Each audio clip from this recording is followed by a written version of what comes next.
Before the chaos, before the pain, I was just a girl with a wrench and a dream. My name is Ashley, and I'm 30 years old. I live in Brookhaven, a city where the streets are always alive with noise, but sometimes your heart can feel completely silent. I work as a mechanic, and I've loved fixing cars since I was a little girl. My father used to let me sit beside him in the garage, handing him tools while he worked. That's where my passion was born, covered in grease, surrounded by engines, and full of dreams. Life was simple, and I was happy. I had a stable job in a small workshop downtown, and I was finally starting to feel like everything was falling into place. Then I met someone I thought was going to be part of my future. His name was Jason. He was kind, charming, and always said the right things. Within weeks, I was completely in love. It felt like the kind of love you read about in books, warm, exciting, and safe. But I had no idea what was waiting for me just around the corner. One crisp spring morning, I woke up feeling both nervous and excited. I had something important to tell Jason, something that would change both of our lives. I was pregnant, and not just with one baby, twins. I got ready and met him at our usual cafe downtown. As always, he greeted me with a warm smile and kissed me on the forehead. But my heart was racing. I sat across from him, my hands shaking slightly as I wrapped them around my cup of tea. "Jason," I said, trying to sound calm, "I have something to tell you." He leaned forward with curiosity.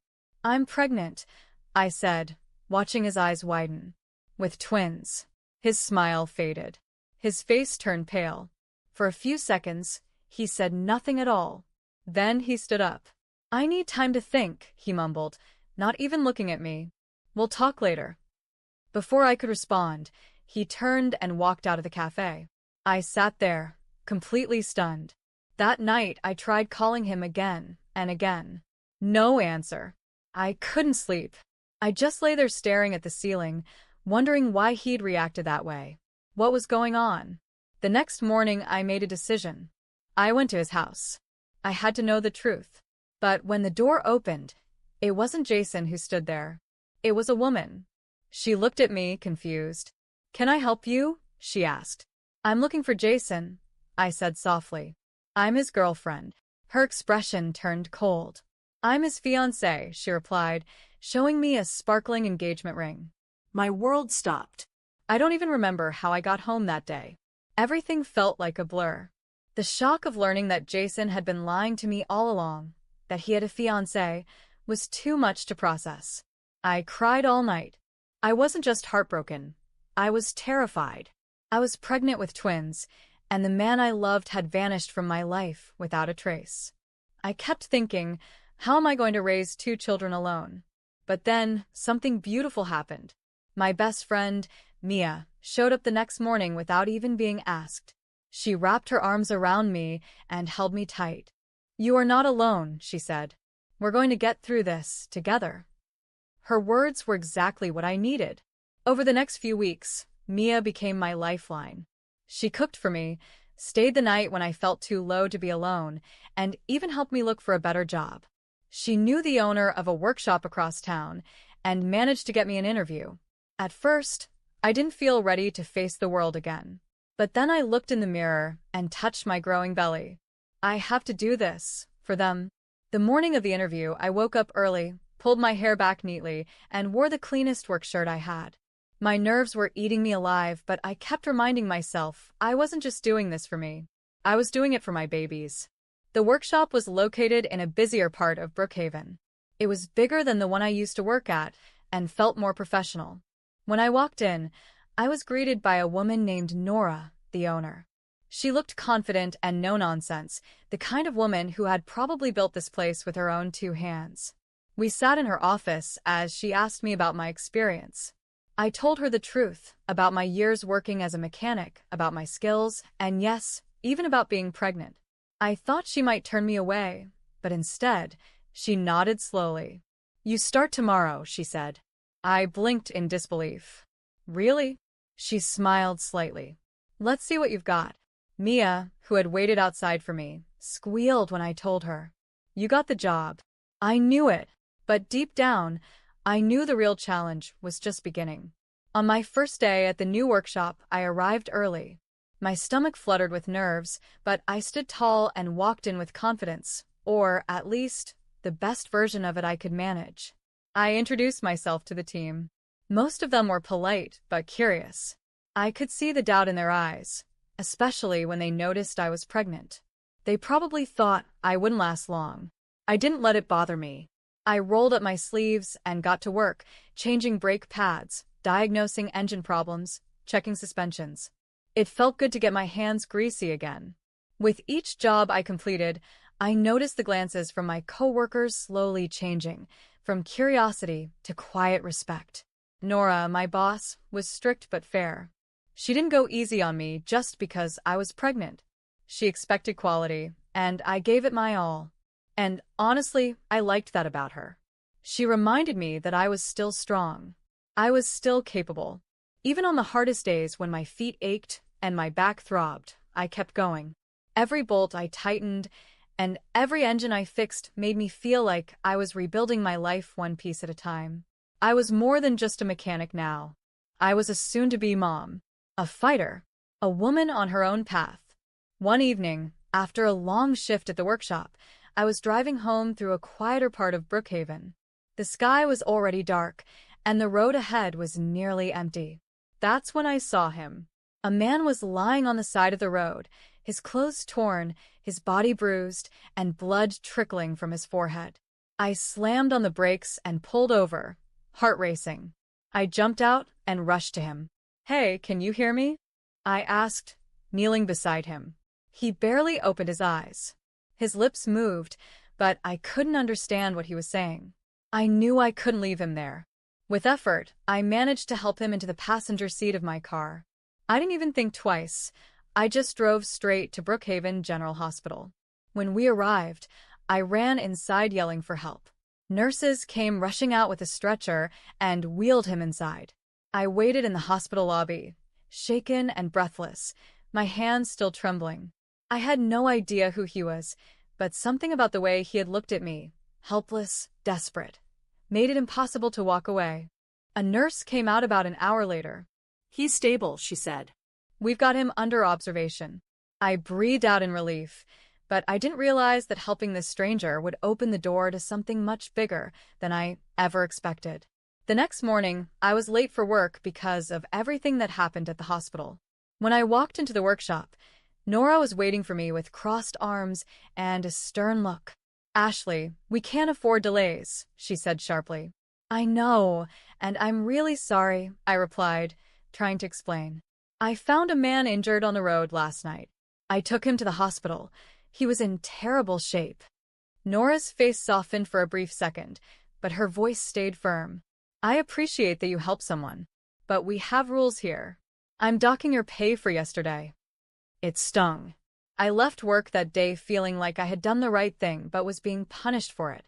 That evening, I sat on my couch, sipping water and trying to calm my racing thoughts. Then a knock at the door. I opened it and found an older man in a suit, with a worried yet kind expression on his face. "Are you Ashley?" he asked. "Yes." "I'm Matthew," he said. "The man you helped, he's my son. His name is Adrian." I nodded slowly, surprised. "I came to thank you," he said, handing me a sealed envelope. "Please accept this, just as a token of our gratitude." I hesitated but took the envelope politely. Then Matthew's face turned serious. "There's something else. Adrian wasn't just injured. He was kidnapped. Someone drugged him and dumped him on the road. We believe it was done to steal from him." I stood there frozen. Kidnapped? The man I saved was the victim of something much darker than I had imagined. I couldn't sleep that night. My thoughts kept circling back to Adrian, the man I had found on the road. I kept wondering who would do something like that to him. And why? The next day, I went to the hospital to check on him. At the front desk, I met a kind-looking nurse named Jenna. When I told her I had brought Adrian in the night before, she gave me a curious glance and nodded. "He's still unconscious," she said softly. "But there's something strange going on." She led me to his room. Adrian was lying in bed, hooked up to several machines, breathing steadily, but still not awake. "What do you mean strange?" I asked. Jenna looked around and lowered her voice. "The sedatives in his system are too strong for the kind of injuries he had. Someone was keeping him unconscious on purpose." A chill ran down my spine. "That matches what his father told me," I whispered. "He thinks Adrian was kidnapped. And now this." Jenna's jaw tightened. "Then we need to get him out of here." My eyes widened. "Out of the hospital?" "If someone in here is keeping him drugged," she said, "then yes." I hesitated. It felt risky, even crazy.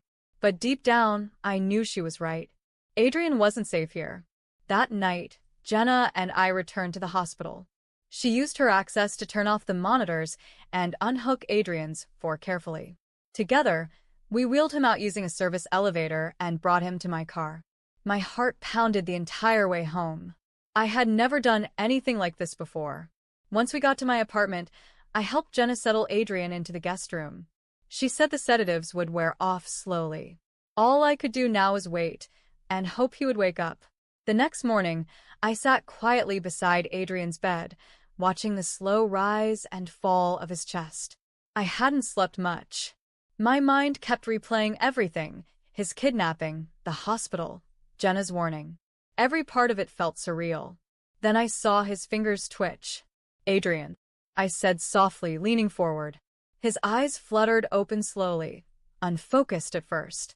His voice came out rough, almost like a whisper. "Where am I?" "You're safe," I said gently. "I'm Ashley. I found you on the road and brought you to the hospital. But something strange was happening there, so we brought you here."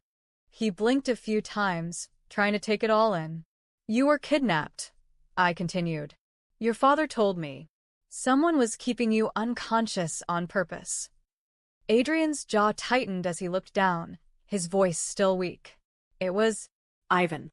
my legal guardian. He wants my inheritance. He had people drug me, hide me." I couldn't believe it. "Your guardian?" He nodded slowly. "He's been trying to control everything ever since my parents passed. But when I turned 28, I became eligible to take full ownership of their estate. That's when things got worse." My heart ached for him. To be betrayed by someone trusted, especially family, was a kind of pain I understood too well. "You're not alone anymore," I said firmly. "We're going to stop him." Adrian gave me a faint smile. "Thank you." And in that quiet moment, something shifted. This wasn't just about helping a stranger anymore. It was about fighting for what was right, and standing beside someone who, like me, had been left alone in the dark. Over the next few days, Adrian slowly began to recover. I helped him sit up, eat, and regain his strength. Nurse Jenna visited secretly to check on him, bringing vitamins and lighter medications to flush out the heavy sedatives that had been in his system. Meanwhile, Adrian opened up to me. He told me how Ivan had slowly isolated him over the years, limiting his access to money, controlling who he saw, and making him feel dependent. When Adrian finally pushed back and requested full control over his inheritance, Ivan snapped. He had him drugged, hidden away, and left unconscious to keep him quiet and out of the way. I was horrified, but we didn't waste time. Jenna began digging into hospital records. One afternoon, she arrived with a folder in her hands, her eyes blazing with determination. "I found it," she said. Medical logs show that someone requested extremely high doses of sedatives under Adrian's name, without proper cause. Adrian took the folder and read through it silently. His hands trembled slightly, but his face grew more focused by the second. "This is enough to start an investigation," he said. Together, we visited his father, Matthew, and explained everything. He was furious and promised to use his influence to make sure the police would take the case seriously. Every step of the way, Adrian and I grew closer. We talked late into the night, not just about Ivan or the case, but about life, fears, and everything we'd both lost. There was something honest about him, something gentle beneath all the hurt. For the first time in a long time, I felt safe again. With the medical evidence in hand and the support of Adrian's father, we went to the Brookhaven Police Department. I sat beside Adrian as he gave his statement, handing over the folder Jenna had found. The detective listened carefully, flipping through each page with growing concern. "This is serious," he said. "We'll open an investigation immediately." The days that followed were tense. We tried to live normally. Adrian continued healing, and I kept going to work, but every phone call, every knock at the door made our hearts skip. Then one morning we got the call we'd been waiting for. "They're arresting Ivan today," Adrian said, his voice shaking slightly. "They have enough evidence." I looked at him, proud. "You did it. You stood up to him." "No," he said, looking at me softly. "We did." Later that week, we were asked to testify in court. I had never been in a courtroom before. The tension, the silence, it was overwhelming. But when I saw Ivan sitting across the room in a suit, looking calm and smug, something in me hardened. He didn't look like a monster. But I knew what he'd done. I stood and gave my statement clearly and with full honesty, how I found Adrian, what the nurses said, and how we rescued him from the hospital. Jenna testified, too. So did Adrian's father. Then it was Adrian's turn. And when he spoke, there was strength in every word. He described how Ivan had manipulated and drugged him, how he'd been robbed of his freedom, and how he almost lost everything until he was saved. The judge listened carefully. And finally, after everyone had spoken, the verdict came. Ivan was found guilty of kidnapping, attempted fraud, and unlawful drug administration. He was sentenced to several years in prison and stripped of all legal rights over Adrian's estate. The courtroom felt like it exhaled. Adrian squeezed my hand as we walked out together. For the first time since I'd met him, he looked free. After the trial, everything felt lighter, like a cloud had finally lifted. Adrian moved into a cozy apartment just a few blocks from mine. He was free, safe, and finally in control of his life again. And we were closer than ever. One sunny afternoon, we were walking in the park, my baby bump now very visible. Adrian gently placed his hand on my stomach and smiled. "You've been through so much, Ashley," he said, "but you never gave up." I smiled back. "Neither did you." He paused for a second and then reached into his coat pocket. "I know life has been unpredictable, but one thing I'm sure about is how I feel about you." He dropped down on one knee. My heart skipped a beat. "Ashley," he said, his voice soft but sure, "will you marry me?" Tears welled up in my eyes. I didn't even have to think. "Yes," I whispered, nodding. "Yes." He slipped a delicate silver ring on my finger. We hugged tightly, surrounded by trees, sunlight, and something I hadn't felt in a long time, peace. Over the next few weeks, we began planning for both the wedding and the twins. Adrian threw himself into preparing the nursery, reading baby books, and going with me to every checkup. He was already acting like a father, loving, present, and proud. At the same time, I reconnected with Nora, and with Adrian's help, we decided to open a new kind of workshop, one just for women. A safe space where women could not only get their cars fixed, but also learn the basics themselves. A place that felt empowering. The idea took off. We launched the pilot branch right in Brookhaven, and soon, women from all over the city were signing up. It wasn't just a workshop, it was a movement. I had never felt stronger, never felt more myself. Winter had arrived, and so had the most beautiful day of my life, the day I gave birth to my twins. Adrian was right beside me in the delivery room, holding my hand and whispering, "You've got this," over and over.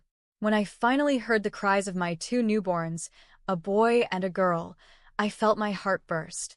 We named them Luca and Mira. Those first few weeks at home were filled with sleepless nights, diaper changes, and bottles, but also laughter, love, and moments of quiet joy. Adrian took on fatherhood like he was born for it. He never once complained. He held them, fed them, and soothed them like a natural. I thought the past was behind me, until one afternoon at the workshop, I heard a familiar voice behind me. "Ashley." I froze. I hadn't heard that voice in almost a year. I turned slowly and saw him, Jason, the biological father of my children. He looked thinner, older, worn down. But still, that same confident tone lingered in his voice. "I heard about the twins," he said. "I want to be part of their lives." I stood up straight, calm and collected. Perfect timing, I said, walking to the counter and pulling out a sealed envelope. Jason frowned. What's this? I handed it to him. A lawsuit for parental abandonment and emotional distress. His mouth fell open. You left when I needed you the most, I continued. You don't get to walk back into our lives like nothing happened. Actions have consequences, Jason. Adrian stepped beside me, firm but calm. I'm their father now. I've been here since the beginning. Jason looked from me to Adrian to the employees who had stopped what they were doing, watching in silence. You can't be serious, Jason muttered, his voice breaking. Oh, I'm very serious, I said. You'll be hearing from our lawyer soon. Jason's face flushed with embarrassment. He turned and stormed out of the workshop, humiliated, defeated, and finally held accountable for everything he had done. For the first time since he left me pregnant and alone, I felt powerful. After Jason's dramatic exit, something shifted inside me. I no longer carried the weight of his betrayal. He was finally gone, not just physically, but from my heart, my mind, and my future. Adrian and I focused on what truly mattered. Our family. Luca and Mira were growing fast. Their giggles filled the house, and every tiny milestone felt like a victory. Their first smiles, the way they held our fingers, the way they looked at Adrian like he was their whole world, it made every struggle worth it. We officially got married in a small ceremony in the garden behind Adrian's father's house. Just close friends, Nora, Mia, and a handful of people who had stood by us through everything. I wore a simple white dress. Adrian cried when he saw me. I never thought I'd get a second chance at life, he whispered during our vows. You're not the only one, I said, smiling through tears. Our women's workshop in Brookhaven was thriving. We expanded to include weekend training classes, and soon we were mentoring younger girls who had never held a wrench before. Watching them grow in confidence reminded me why I started this journey in the first place. I had gone from being abandoned and alone to being loved, respected, and unbreakable. One night, after putting the twins to sleep, Adrian and I sat on the porch, wrapped in a blanket, listening to the quiet sounds of our peaceful neighborhood. He looked at me and said, You know, Ashley, you saved my life. I rested my head on his shoulder and whispered, You saved mine too. And it was true. From the ashes of betrayal and fear, we built a home full of love, truth, and second chances.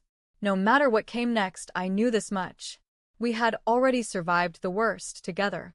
And now we were living the best. Thank you for watching this story. If it touched your heart or made you think, don't forget to like the video. Leave a comment and share your thoughts. I'd love to hear what you felt. And if you want to hear more powerful stories like this, make sure to subscribe to the channel. Your support means everything. See you in the next one.